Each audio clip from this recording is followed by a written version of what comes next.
पिछली वीडियो में हमने एक्सरसाइज 2 पूरा चैप्टर कंप्लीट कर लिया है। आज है तीसरा चैप्टर का पहली प्रश्नावली जो एक्सरसाइज 3.1 है। देखिए उसका पहला प्रश्न है, आफताब अपनी पुत्री से कहता है 7 वर्ष पूर्व मैं तुमसे 7 गुनी आयु का था, अब से 3 वर्ष बाद मैं तुमसे केवल 3 गुनी आयु का रह जाऊंगा। इस स्थिति को हमने क्या करना है, बीजगणितीय एवं ग्राफिक रूप में व्यक्त करना है।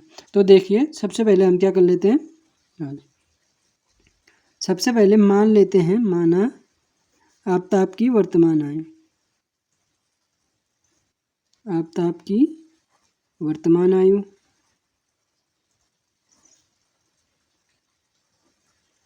x वर्ष तथा उसकी पुत्री की आयु, आफताब की पुत्री की वर्तमान आयु y वर्ष। अब देखिए प्रश्न क्या कह रहे हैं, अब कह रहे हैं कि 7 वर्ष पूर्व, 7 वर्ष पूर्व आफताब की कितनी आयु होगी, अकॉर्डिंग टू क्वेश्चन 7 वर्ष पूर्व, 7 वर्ष पूर्व आफताब की आयु क्या होगी, आफताब की आयु x - 7 वर्ष। मान लो अभी तुम्हारी आयु 20 वर्ष है, 7 साल पहले कितने की होगी, 20 - 7 13। उसी प्रकार से वर्तमान आयु है आफताब की x वर्ष और 7 साल पूर्व होगी आफताब की आयु x - 7। इसी प्रकार 7 वर्ष पूर्व आफताब की पुत्री की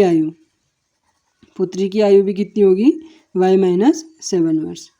अब कह रहा है कि वो 7 वर्ष पूर्व मैं तुमसे 7 गुनी आयु का था। मान लो अगर 7 वर्ष पहले उसकी आयु कितनी है, x - 7 वर्ष है और पुत्री की आयु कितनी है, y - 7। लेकिन वह पुत्री की आयु का कितना गुना था, 7 गुना था। तो कितना आ जाएगा, 7 × 7 - y। इसको सॉल्व कर लेंगे, x - 7 = 7y - 7। x इधर ही रहा, y इधर आया, -7y -7, ये 7 7 जा 49 हो जाएगा और -7 और ये -49 इधर आया तो 49 = 0। x इक्वेशन आई आपकी -7y घटाए तो 42 = 0। ये आएगी आपकी पहली इक्वेशन बीजगणितीय रूप में। अब दूसरा कह रहा है कि अब से 3 वर्ष बाद आफताब की आयु क्या हो जाएगी, 3 वर्ष बाद अकॉर्डिंग टू क्वेश्चन 3 वर्ष बाद आफताब की आयु क्या आएगी, वर्तमान आयु अगर x है तो 3 वर्ष बाद उसमें जब आयु जुड़ेगी x + 3 तो होगी, 3 वर्ष बाद x + 3। जैसे अगर मान लो आपकी आयु अभी 7 वर्ष है, 3 वर्ष बाद आपकी आयु कितनी होगी, 7 + 3 10। उसी प्रकार से आफताब की आयु कितनी हो जाएगी, x + 3 वर्ष और उसकी पुत्री की भी आयु कितनी हो जाएगी, y + 3 वर्ष। अब लेकिन वो कह क्या रहे हैं, 3 वर्ष बाद मैं तुमसे केवल 3 गुनी आयु का रह जाऊंगा। पहले तो 7 गुना था, अब कितने का रह जाऊंगा, कह रहा है केवल 3 गुनी आयु का। तो इसको भी सॉल्व कर लेंगे, x + 3 = 3y + 3 3 9, x - y इधर आया तो 3y + 3 और -9 = 0। इक्वेशन आ गई आपकी x - 3y - 6 = 0। ये दो आपकी क्या आ गई, इक्वेशंस आ गई। हमने किस फॉर्म में लिख लिया, बीजगणितीय रूप में इसको दर्शा लिया। अब हमने दर्शाना है इस स्थिति को बीजगणितीय रूप में, नहीं हमने दर्शाना बीजगणितीय रूप में तो दर्शा लिया, अब हमने दर्शाना है ग्राफिक रूप में। ग्राफ बनाने के लिए हमें सबसे पहले क्या निकालनी होती है, 2 इक्वेशन दे रखी है हमको, x और y। अब पहली इक्वेशन है हमारी x - 7y + 22। अब इसमें हमने वैल्यूज निकालनी होती हैं। अगर मैं x = 0 रखता हूँ, x = 0 पर y की वैल्यू कितनी आ जा रही है, देखिए x = 0 रखा, इक्वेशन है हमारे पास, देखिए यहाँ पे अगर इक्वेशन है x - 7y + 42 = 0 है।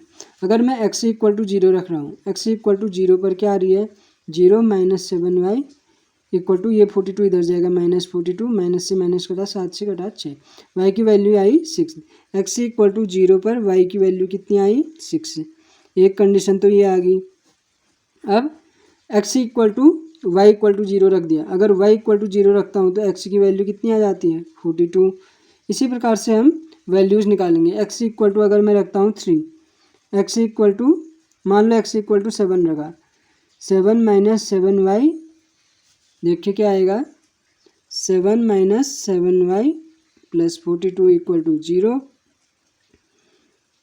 42 उधर से minus 7y equal to minus 42 और माइनस 7 सस्ता 49, y इक्वल टू क्या आ जाएगा आपका 7, दोनों पे साथ साथ।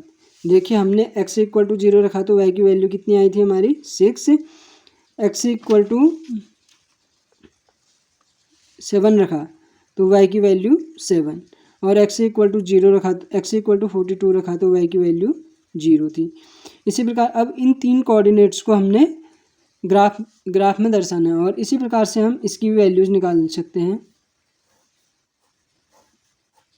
ये एक्स वाई, देखिए एक्स इक्वल टू 0 रखा, एक्स इक्वल टू 0 रखने पर वाई की वैल्यू कितनी आ जाएगी -3y इक्वल टू, ये उधर जाके +6 हो जाएगा, 3 से 2 टाइम कट जाएगा -2। अगर x इक्वल टू 0 है तो y की वैल्यू कितनी आ रही है -2। अगर मान लो y इक्वल टू 0 रख दिया, y इक्वल टू 0 रख दिया तो x इक्वल टू +6 आ जाएगा। देखिए y इक्वल टू 0 रख दिया मैंने यहाँ पे, y इक्वल टू 0 रखने पर x -3 इंटू 0 0 हो गया, और ये आया -6 इक्वल टू 0, ये -6 उधर गया तो प्लस का 6 हो जाएगा, x इक्वल टू 6। इसी प्रकार से एक कोऑर्डिनेट और निकाल सकते हैं। यदि हम x इक्वल टू 3 रखते हैं, x इक्वल टू 3 रख लिया, मान लिया x इक्वल टू 3 रखा, 3 रखा तो -3y -6 इक्वल टू 0, -3y उधर जाके ये हो जाएगा +6 और ये -3, -3y इक्वल टू 6 में से 3 गया 3, और 3 से 3 कटा, y इक्वल टू आ गया -1। अगर मैं x इक्वल टू 3 रख रहा हूँ तो y की वैल्यू -1। अब इसको हमने दर्शाना है ग्राफ में, तो हमें मेजरमेंट कर लेनी है। मैं तो इसी प्रकार सीधे सीधे बना ले रहा हूँ, आप स्केल का यूज कीजिएगा इसको बनाने में। ये होता है x एक्सिस, ये x एक्सिस, और ये होता है y एक्सिस। इधर को सारी वैल्यूज +1, ये रेशियो भी बराबर होने चाहिए 3 4, और इधर -1, एक को हम मान लेते हैं 2, 7 तक लाने हमने वैसे, -2 -3 -4 -5, और इधर आ जाएंगे +1 2 3 4 5, ये -1 -2 -3 -4 -5। अब हम कोऑर्डिनेट कैसे दर्शाते हैं x, y के फॉर्म में। सबसे पहले हम इक्वेशन, ये इक्वेशन के थे x -7y प्लस 42 के कोऑर्डिनेट इक्वल टू 0, और ये थे x -3y -6 इक्वल टू 0 के कोऑर्डिनेट। सबसे पहले दर्शाते हैं इसके, x इक्वल टू 0 है, x इक्वल टू 0, ये 0,0, तो y की वैल्यू है 6, y आएगा 6 यहाँ पे, ये कोऑर्डिनेट यहाँ पे आएगा 0,6, और 7 यहाँ पे 7 आ गया, और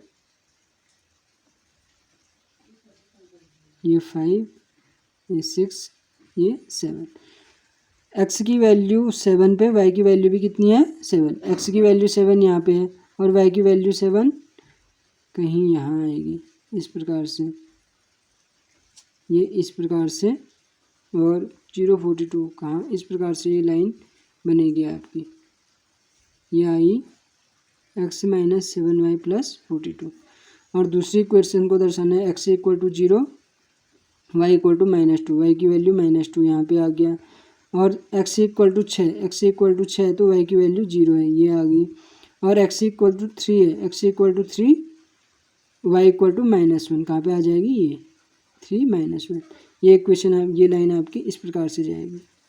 आप ग्राफ पेपर का यूज कीजिएगा, उसमें एग्जैक्टिव वैल्यू जाएंगे, 3 - y इक्वल टू 6। ये लाइन होगी आपकी x -7y प्लस 42, और ये लाइन होगी x -3y -6। उम्मीद करता हूँ कि आपको ये प्रश्न समझ में आया होगा। अब देखिए एक्सरसाइज 3.1 का सेकंड क्वेश्चन। क्रिकेट टीम के एक कोच ने 3900 रुपये में 3 बल्ले तथा 6 गेंदें खरीदी। बाद में उसने एक और बल्ला तथा इसी प्रकार की 2 गेंदें 1300 रुपये में खरीदी। इस स्थिति को हमने क्या दिखाना है, बीजगणितीय तथा ज्यामितीय रूपों में ज्ञात करना है। तो सॉल्यूशन देख लेते हैं हम। सबसे पहले हम क्या मान लेते हैं, माना एक बल्ले का मूल्य क्या मान लिया हमने x रुपया और एक गेंद का मूल्य y रुपया। एक बल्ले का मूल्य x रुपया और गेंद का मूल्य y रुपया मान लिया। तो वो कह रहा है कि 3 बल्ले तथा 6 गेंदें, 3 बल्लों का मूल्य कितना हो जाएगा? अगर एक बल्ले का मूल्य x रुपया है तो 3 बल्ले का मूल्य हो जाएगा 3x प्लस 6 गेंदों का मूल्य। 6 गेंदों का मूल्य, अगर एक गेंद का मूल्य 6y है तो 6 गेंदों का मूल्य कितना हो जाएगा? 6y।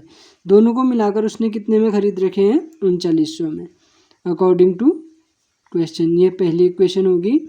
और दूसरी, इसमें से हम अगर 3 कॉमन ले लें तो क्या बन जाएगा? x plus 2y equal to 1300 आ जाएगा। 3 कॉमन लिया, ये 3 2 जा x, ये 3x आ गया कॉमन, ये 3 2 जा 6 और ये 13 से डिवाइड होगा तो 1300 आ गया। ये इक्वेशन फर्स्ट आ गई। अब दूसरी क्या कह रहा था? बाद में उसने एक और बल्ला तथा इसी प्रकार की 2 गेंदें खरीदी। एक बल्ला फिर खरीद रखा है उसने, अकॉर्डिंग टू क्वेश्चन कह रहे हैं। दूसरी इक्वेशन क्या बनेगी फिर? एक बल्ला x रुपये का हो गया प्लस 2 गेंदें खरीद रखी हैं 2y, कितने की खरीद रखी है? 1300 की। ये होगी आपकी सेकेंड इक्वेशन। अब 2 इक्वेशंस तो हमारी निकल गई, x plus 2y equal to 1300 और x plus 2y equal to 1300 और 3x plus 6y equal to 3900, 1300। दोनों इक्वेशन क्या आ रही है? x plus y equal to 1300, x plus y equal to 1300। इसको आप 3x प्लस 6y 3900 भी लिख सकते हैं, x plus 2y equal to 1300 भी लिख सकते हैं।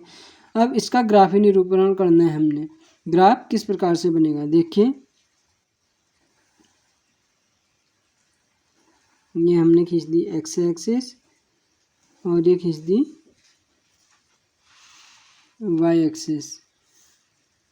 तो हमने सबसे पहले इसके वैल्यू निकाल लेते हैं। x plus y equal to 1300 है, एक हम बना लेते हैं, यहाँ पे तो लाइन आएगी। एक ये डिब्बा बना लिया, देखिए इसमें हम x और y, x और y के मान निकाल लेते हैं। अगर x इक्वल टू 0 रख रहा हूँ, x इक्वल टू 0 रखा तो y की वैल्यू क्या आ जाएगी? y अपॉन 2, 1300 बट्टे 2। 1300 में कितनी बार जाएगा? 750, 7 दूनी 14, नहीं 650। y की वैल्यू आई 650। अगर y इक्वल टू 0 रख रहा हूँ, y इक्वल टू 0 तो x की वैल्यू आ रही है 1300। 2 कोऑर्डिनेट बहुत हैं इस इक्वेशंस को। और इसी प्रकार से दूसरी इक्वेशन के कोऑर्डिनेट 2x प्लस है तो 1300, दोनों सेम ही है तो एक ही लाइन बन जाएगी। अब देख ले, एक यूनिट बराबर मैं मान लेता हूँ, एक यूनिट बराबर 1300 तो जाना है तो 100 का मान लेते हैं। ये 100 हो गया आपका। अब देखिए ये हो गया 100, ये हो गया 200, ये हो गया 300, ये हो गया 400, ये हो गया 500, ये हो गया 600, ये हो गया 700, ये 800, ये इसको 200 का बना लेते हैं। 200, 400, 600, 800, 1000 और 1200 और 1400 और ये हो गया 1600। इस साइड से भी माइनस 200, माइनस 400, माइनस 600, माइनस 800 और माइनस 1000। ऊपर भी इसी प्रकार से 200, 400, ये आ गया 600, ये आ गया आपका 800, ये आ गया 1000, ये आ गया 1200, ये आ गया इसी प्रकार से 200, 400, ये माइनस 600, ये माइनस 800 और ये माइनस 1000। अब देखिए x कॉमा वाई को कोऑर्डिनेट दर्शाना है। सबसे पहले x इक्वल टू 0 है तो y की वैल्यू 650। 650 कहाँ होगी? यहाँ कहीं होगी। ये आ जाएगा कोऑर्डिनेट कौन सा आ गया? 0, 650। देन उसके बाद x की वैल्यू 1300 है। x की वैल्यू ये 1000, ये 1200, 1300 कहीं यहीं कहीं होगी, 1300 कहीं यहाँ पे होगी। और y की वैल्यू है 0। ये आ गया तुम्हारा 1300, 0। एक्स की वैल्यू 13, तो इस लाइंस को हमने इन पॉइंटों को क्या कर देना है, मिला देना है इस प्रकार से। एक सीधी लाइन बनेगी। ये जो लाइन है आपकी वो कौन सी लाइन है, x + 2y = 1300। ये इसका सॉल्यूशन हो गया। दूसरी लाइन भी हमारी यही आ रही थी, तो ऐसी coordinate same to same coordinate आएंगे। उम्मीद करता हूँ ये प्रश्न भी आपको समझ में आया होगा।